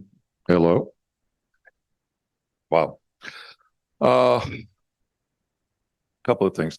One is I was really perplexed in the document for the agenda under the item of alternative options, or it said none identified. And right away that sounded to me like, okay, we're throwing out what we've been offering the Coastal Commission before. It seems to be what we're saying, that this is the only option we got. Now, maybe I misinterpreted that. I could have. I've done that before. The other thing is, what's the precedent for an SRA? Somebody done it? Or are we pushing a stick into the eye of the Coastal Commission? Because I'm worried about that. We need to have an LCLUP. And I'm willing to go with what the Coastal Commission has asked for. I've been there for a long time. I know some people have their own carve-outs on that, but that's okay. And the last thing I want to say is, our wordsmithing is really good, but it can illuminate or it can obfuscate. What we need is clarity. As somebody said, we need to be able to explain this to somebody that doesn't have a college degree, who can understand how it is going to personally impact them, to be able to answer their questions. And I would ask for a session where we write down our questions, we submit them, and we get answers in that meeting. And I would hope to have that happen. Thank you. Thank you. Kim Finale, followed by Roy Ernest and Jim Kramer. Good evening. Thank you so much for dinner. It was delicious. Thank you. I just have one request this evening. Thanks for the presentation, Christian. You did a really great job. I actually enjoy listening to you present. My one request is, if you do take $100 from each person in attendance tonight, please do not hire a consultant who accepts donations from the Realtors Association. We need a non-biased assessment if that is the route that we choose to take. Thank you. Thank you. Roy Ernest. Hi, everyone. I just wanted to talk about infrastructure that wasn't mentioned that much tonight, and that's the beach. the beaches here in Pacifica that we all love, whether we go there or not. We love to see them. And so I guess I'm speaking on behalf of the surfers, the beach walkers, the dog walkers, the people who go to the beach and have a soulful conversation with their friends or their loved ones.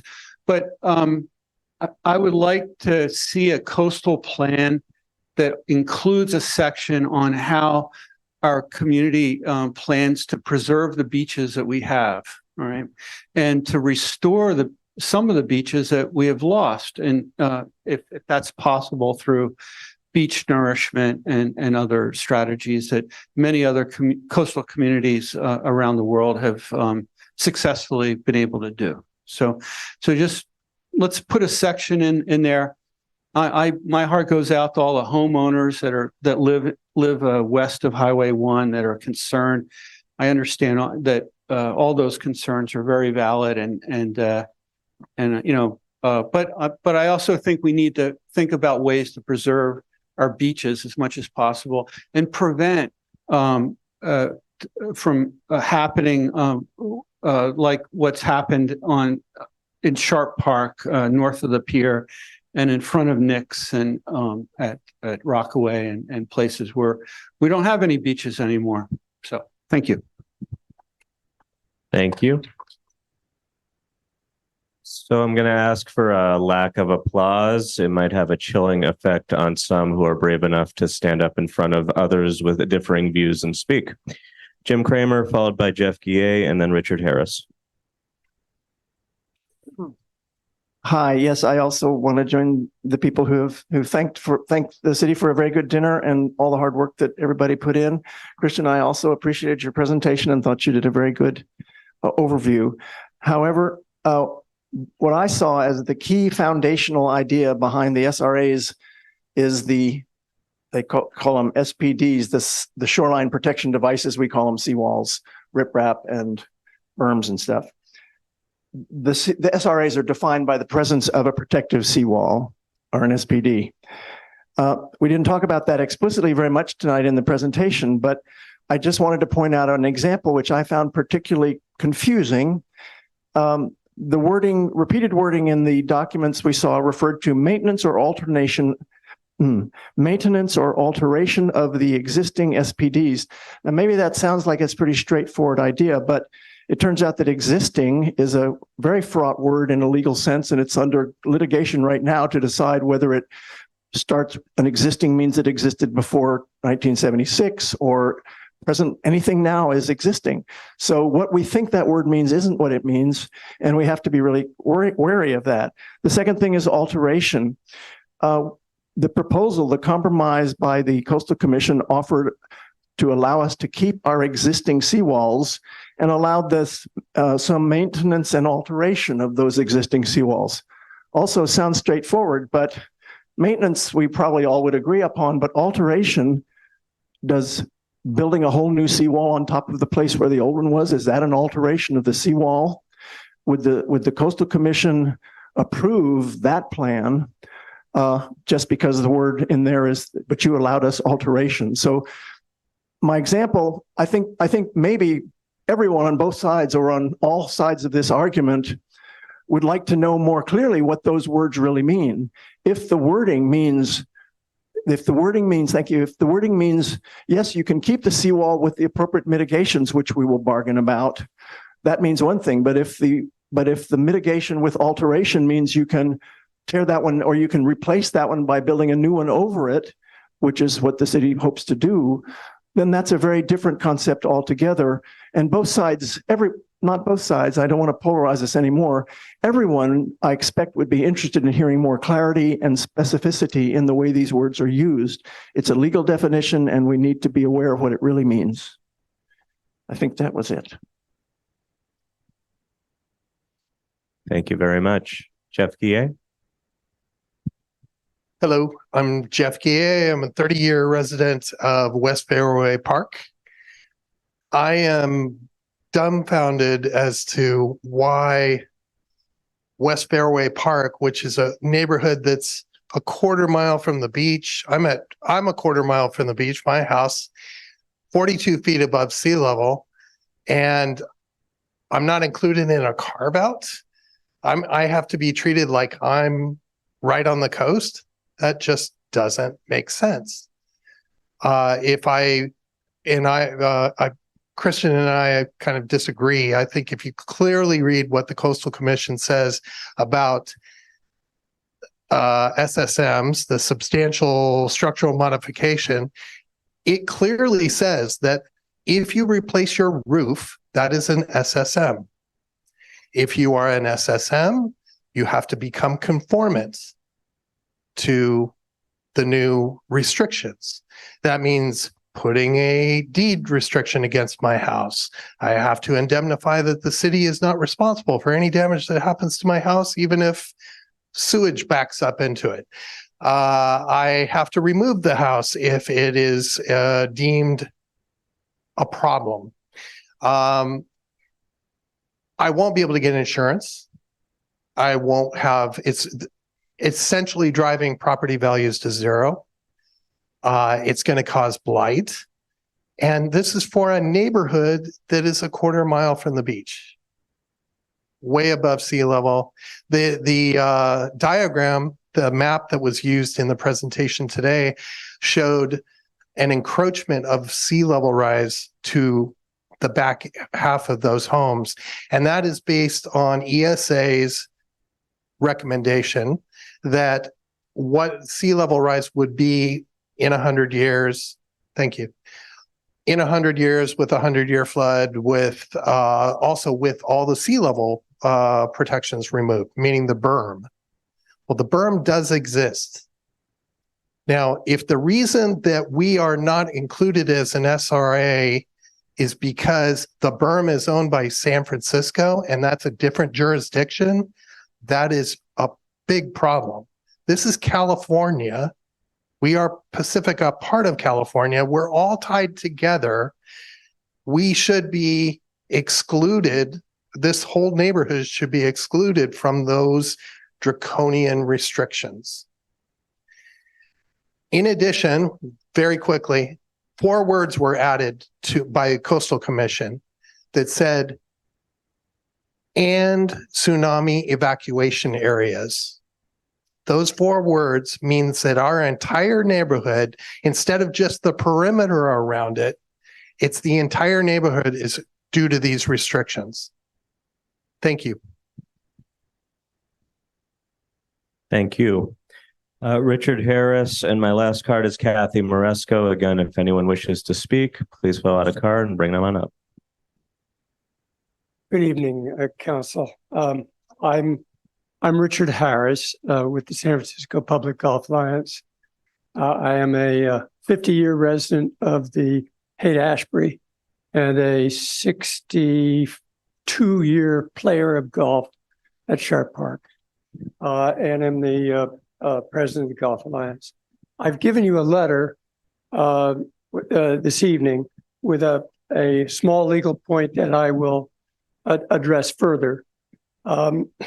There is an inconsistency in the definition of the special resiliency area that in the plan that you have submitted to the Coastal Commission. And there's an inconsistency between that and your district that you've put forward tonight, which is that in the plan to the commission that you've submitted, Sharp Park, Maury Point, and the Sharp Park Golf Course, Maury Point, and the southern part of the Sharp Park district are in a single special resiliency area under the plan that you've submitted to the Coastal Commission. The district plan that you presented tonight for the first time does not have that same definition, and so it is inconsistent with your plan. the inconsistency is at the Clarendon Avenue, which am I running out of time? I've put it in a letter that is the beginning. I've mapped it pretty well for you in the letter, and ask you to look at that carefully. And we object to that, to the new district because of that inconsistency and more. Thank you very much.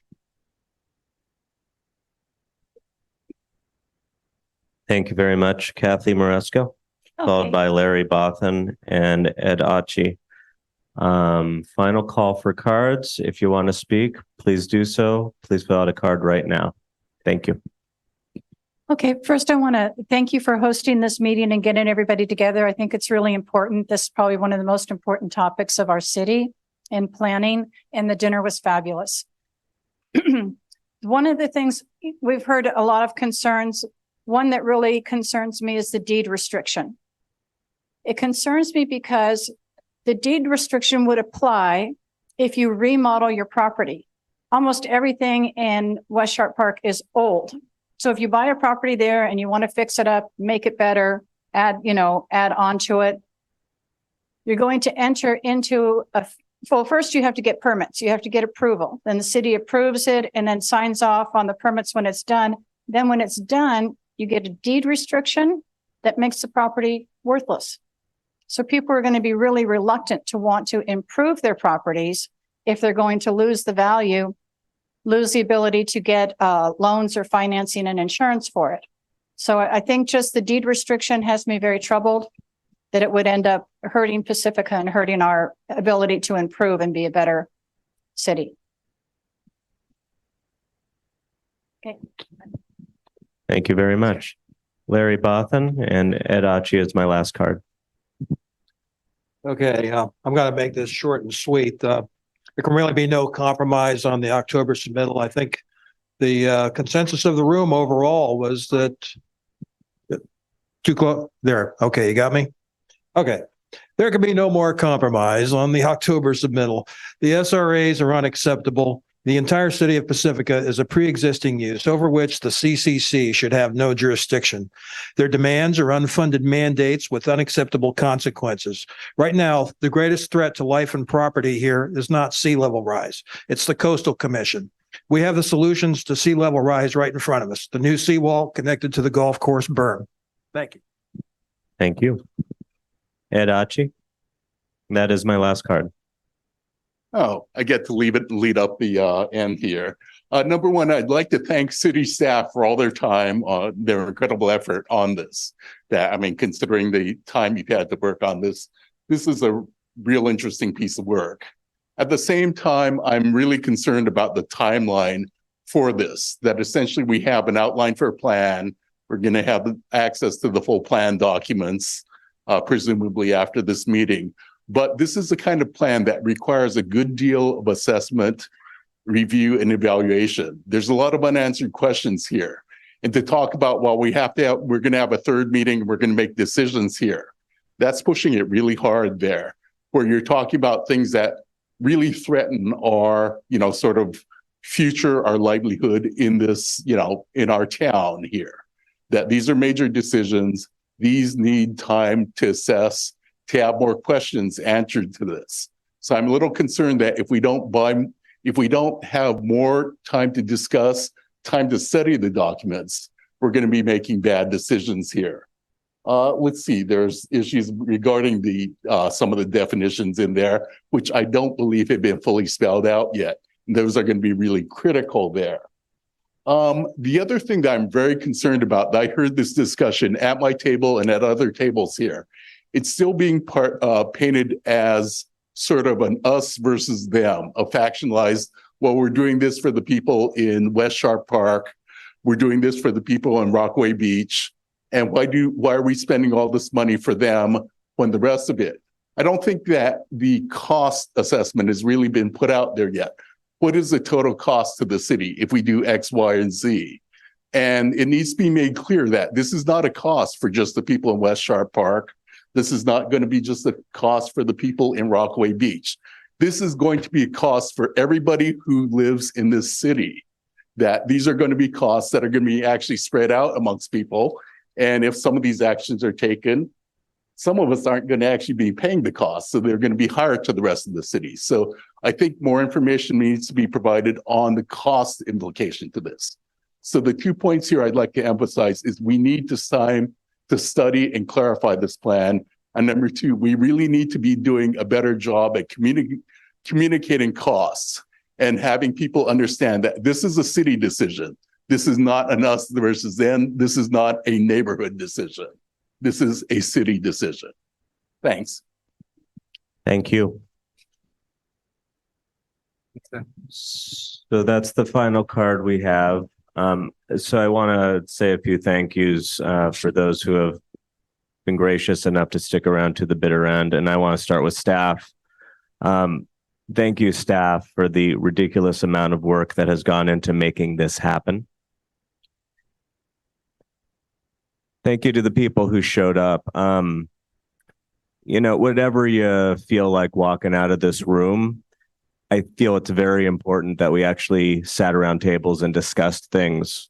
What the process looks like going forward, what's anticipated so far as we have that third meeting, in which now, because we had this discussion tonight, everyone can walk into that meeting being a little more articulate about approach to giving comments that will help inform our judgment.